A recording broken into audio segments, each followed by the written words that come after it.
L'histoire de l'Alsace-Moselle se ressent évidemment de manière très prégnante encore ici dans ce territoire, à travers d'abord nombreuses traces dans le paysage, mais aussi à travers la langue, le patois alsacien et le patois francique.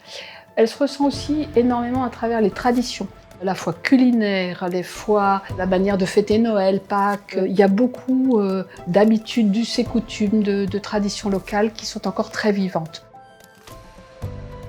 Le mémorial est vraiment la porte d'entrée de la découverte de l'Alsace-Moselle et de notre territoire en particulier, en ce sens que d'abord c'est un territoire qui a été très fortement marqué par l'histoire contemporaine, par le fait que la vallée de la Bruche est une vallée frontière et que donc ici est joué les deux grands derniers conflits européens.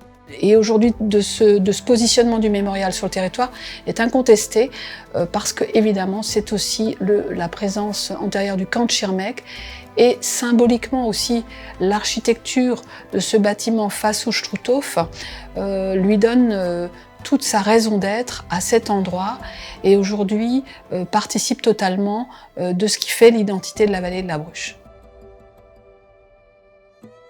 La particularité de l'histoire de l'Alsace-Moselle, c'est d'avoir été déchirée entre deux nations et d'avoir eu des familles qui se sont retrouvées dans des camps opposés et qui ont dû faire des choix extrêmement douloureux dans un contexte difficile. Dans les familles, la première tentation, c'était de dire « on n'en parle plus ».